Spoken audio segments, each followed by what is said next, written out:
Optimus Prime has returned.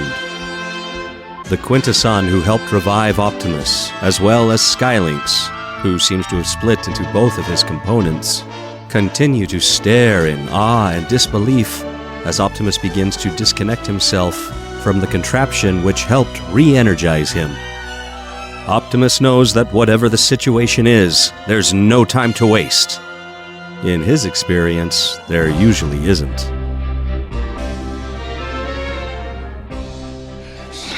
How long have I been gone? Too long. We are all in grave danger. Tell me all that has happened. LYNX then relays to Optimus the amazing tale of his miraculous rescue from space by Jessica Morgan, the discovery of the spores and the violent tendencies they manifest in those they infect, the trap Jessica's father and his partner set for the Autobots, and how this hate plague had spread across the galaxy, even amongst the quintessons. Even the quintessons were not safe from the madness. I rescued this quintesson to try to revive you. That was Rodimus's last instruction before... Rodimus, what happened to him? Hearing the mention of RODIMUS Prime stirs the core of Optimus for many reasons. One of his last memories would be of a cracked and hurt hot rod from a battering that Optimus himself inflicted on him. Although he returned the Matrix to him and knew that Ultra Magnus and the rest would surely take care of Hot Rod, Optimus wouldn't know how that turned out exactly, and his concern for the well-being of RODIMUS Prime would be great. Also, his curiosity at what steps Rodimus had taken in this situation would be piqued, especially if LYNX was now telling Optimus that it was Rodimus Prime's idea to recruit a quintesson of all beings in order to aid the Autobots at this time. That alone tells Optimus the seriousness of the situation. All of this on top of one of the biggest reasons Optimus would immediately want to know what happened to Rodimus. Rodimus Prime should still have the Matrix, and Optimus knew that somehow the solution to solving this crisis enveloping the galaxy would require the power only it contains. LYNX continues to give his situation report to Optimus about Rodimus. I'm afraid that he has been infected as well. Optimus's heart sinks at this news, yet he knows he cannot despair. For if the plans of Rodimus could lead to the miracle of Optimus Prime's own rise from the dead, then surely there was still a chance to make this all right. LYNX seems to agree. You're our last hope, Optimus. Optimus takes this moment to consider the quintesson, this being, this person, who not long ago had used Optimus in the most heinous way imaginable. That he and his people would do such a nefarious violation of Optimus to try and destroy the Autobots, yet now engage in such a pure and wondrous act in restoring Optimus. You rescued me? You? A quintesson? I had no choice. The entire galaxy is threatened. Well, that sounds a bit more like what Optimus knew of the quintessons. Their own self-preservation and interests do take a priority to them, But at least this quintesson was being forthright and honest in his words. And the past of him and his people should not lessen the deeds he had performed this day, even if his motivations are a little self-serving. Optimus, in placing his hand on the quintesson, shows with this action an invitation to camaraderie, an opportunity for forgiveness, if the quintesson continues to help the Autobots at this time. This exchange between the quintesson and Optimus is only about 10 seconds of screen time, but it is just one of many examples of the demeanor of Optimus Prime, showing us the quality of being he is, and infers to us why, at this moment, he is the last hope of the universe. Have any of the Autobots avoided contamination? Not many. And those that have were injured battling Superion. They may be damaged beyond repair. I had always thought that LYNX is often split between his LYNX and Dino Bird components during this scene, because one was assisting the quintesson with Optimus, as the other kept patrolling around watching the perimeter of this bunker in Metroplex, possibly heading out and retrieving these fallen Autobots in hopes they could soon repair them. Who? Tell me. Cup and Wheelie, BLURR and Steeljaw, Bumblebee. Then let's find them and get them into the repair bay. We'll need your help. It's somewhat hilarious to see Optimus so gently yet firmly prompt the quintesson to help. He accepts the terms of his current alliance with these Autobots, but not without a reluctant grumble.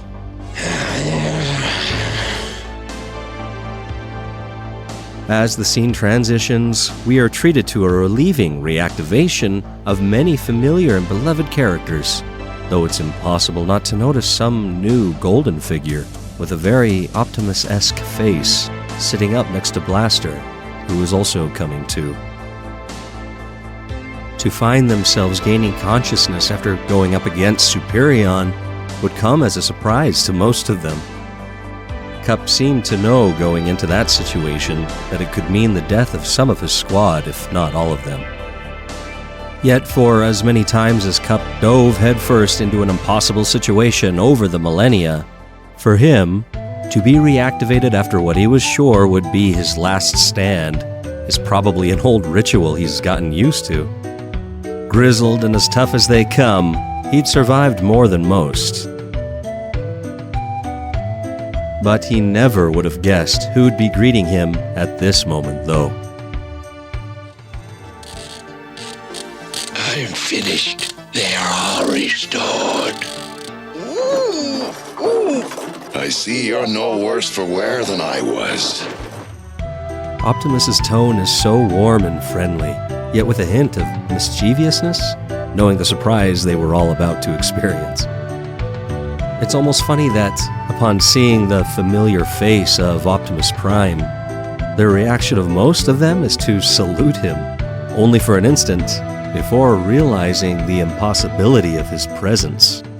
They surround him, BLURR's face about to burst with joy, Blaster's struck with disbelief, and the Golden character beaming a warm and familiar smile, noticeable even beneath his faceplate. BLURR can't contain himself any longer. Optimus? Optimus, you're alive! You're alive! I don't believe this! I don't believe this! Do you guys believe this? It's Optimus! Cup, whom it must be reiterated, has seen just about everything in this galaxy, has never been more astonished in his long and prominent life than in this moment.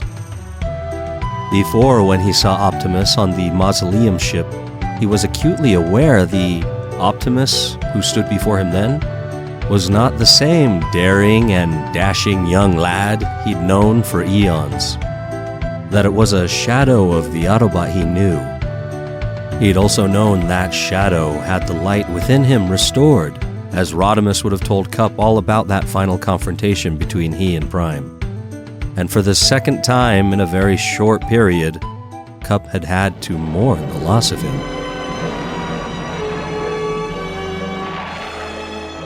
Goodbye, old friend.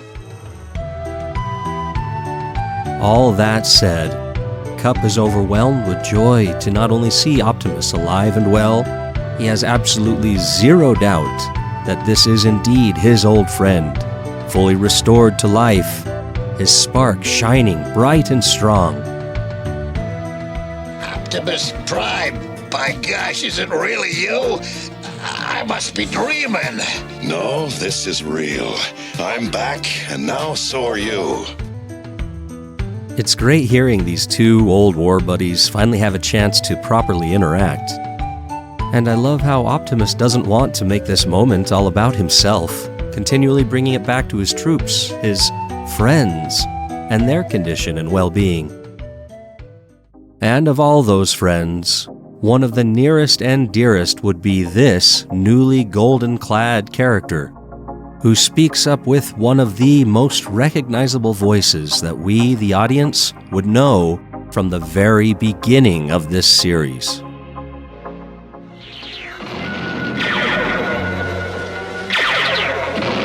Prime told me there'd be days like this. And you didn't believe him? I do now. No, this is real. I'm back, and now so are you. Back! I'm better than ever! Look at this new paint job! We realize from his voice and timbre that this new shiny character with the cool Optimus-looking face is actually Bumblebee. To think the damage to him could be so excessive that he'd require such extensive reconstruction. Although, I think there's more to it than that. Perhaps Optimus had looked at his small and broken friend, who had always had a spirit and a fervor too big for his small frame to handle. And perhaps Optimus had specially requested of the Quintesson to rebuild Bumblebee into something larger, stronger, even shinier, all to help better reflect the spark contained within him. Optimus seems pleased that Bumblebee was so happy with his slick new chassis. I'm better than ever! Look at this new paint job! I've gone beyond being just plain old Bumblebee. I'm a Goldbug! That you are, Bumblebee. So from now on, that's exactly who you'll be. Goldbug. This new christening of Bumblebee into Goldbug feels appropriate coming from Optimus, who always believed in this small scout's potential to grow into one of the most notable and greatest beings of Cybertron's history. Cup still can't get over the fact that Optimus is back, stirring from the hope that his very presence inspires, that his return means. Even BLURR finds himself feeling invincible and ready to take on the whole Decepticon army and any other challenger. I can't begin to tell you how great it is to have you back, Optimus. It's great to be back, Cup. Yeah, let's go kick some Decepticon. I'm ready, willing, and able. You can't keep a good robot down, you know what I mean? Let's go, let's go, let's go. What are you waiting for? Bumblebee, Goldbug, doesn't mean to discourage BLURR's enthusiasm, but he knows that before they head out to beat back their foes, they need Optimus to lead the way. Chill out, BLURR! We need a plan! Okay, Optimus, what's the plan? He asks with bated breath, ready for the greatest motivational, inspirational speech that the universe had ever heard. I have no plan. Huh.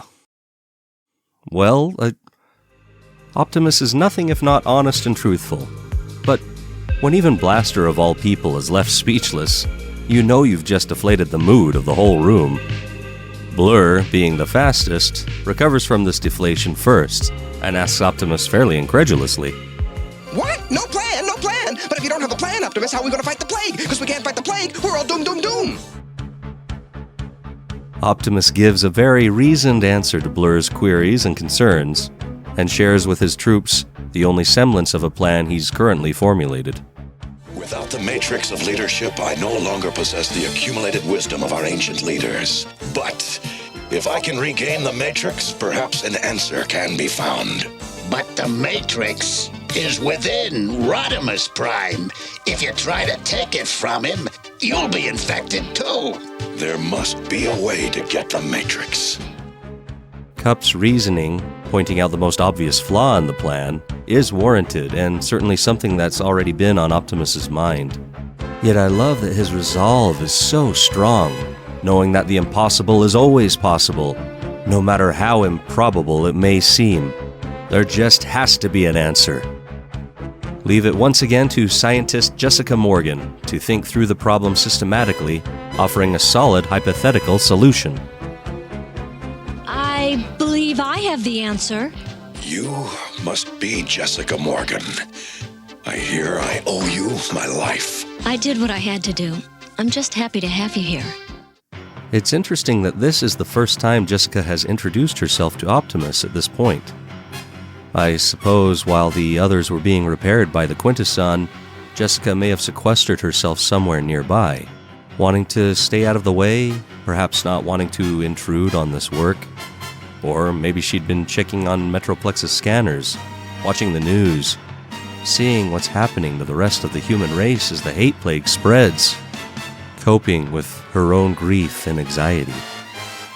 Or, most likely, she had consciously recused herself from what seemed like an almost ceremonial time for the Autobots, and she's being respectful. Now, though, having come up with this idea she now presents to Optimus Prime, she seems humbly impressed with him and certainly ready to trust him after what she's seen in his demeanor. It would make sense she's dealing with trust issues at this point, after how her father had recently treated her. I bet that after all she went through to help recover Optimus Prime, she was curious to observe who he truly was.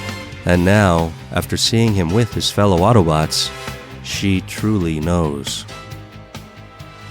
The metal my father, Dr. Swafford, and I had been working on is impervious to heat and radiation. Optimus immediately sees where she's going with this, understanding that such a miraculous metal may very well insulate him from the spores that induce these violent reactions. Then, if I were to coat myself with that metal, it might protect me from the infection and enable me to reclaim the Matrix. Yes, but the Decepticons raided my father's laboratory and stole all the metal we had. No problem, sister. We'll just take it back. What a perfect reaction from a stalwart old soldier like Cup. All you had to do was say they gotta go bust through some cons. BLURR and the others are all immediately on board with this plan, ready to rally behind Optimus Prime to take down the Decepticons. Jessica speaks up, wanting to go along. I'm sure there's a few reasons for this. She'd be eager to watch this unfold from a scientific point of view, sure, maybe even hoping to make some new amazing discoveries with these beings who continue to fascinate her. However, I wouldn't be surprised if it's simply to not only keep her mind off the terror enveloping the world at this time, but to see the Decepticons get their comeuppance after injuring her and taking her stuff. If nothing else, she seems to feel safest heading out with these Autobots, rather than waiting around for the world to end. There is no denying the comfort found in the presence of Optimus Prime. Yet Optimus, worried about the safety of his new, small human friend, won't allow it. Let's go, show us those Deceptic creeps! Not so fast! You've got to take me with you. Sorry, Jessica, that's too dangerous. Any more than rescuing you from an exploding sun? That's a pretty good point. You've made your point. Welcome aboard. But going up against Decepticons, especially in space, is no environment for a human. Fortunately, Cup, well aware of the inventories of Autobot City, has the perfect solution. Why, we even have an exosuit that'll fit her. Now that all bases had been covered, a plan has been hatched, and a force assembled. There was only one thing left for Optimus Prime to say. A phrase that his longtime Autobot friends, and we, the audience watching at home, could hardly wait to hear again. Autobots, transform and roll out! The Autobots heed the call of their commander and follow his lead, leaving their dubious quintesson ally to hold down the fort, trusting him to stay put, this bunker being the only known shelter safe from the plague that has already spread across the galaxy. The danger ahead is great, the perils insurmountable. These brave and courageous few have not only the Decepticons to contend with, but all the universe against them, as it rages in the thralls of this dreaded hate plague. Never before have the odds been so great. But now, Optimus Prime has arrived to turn the tide once more.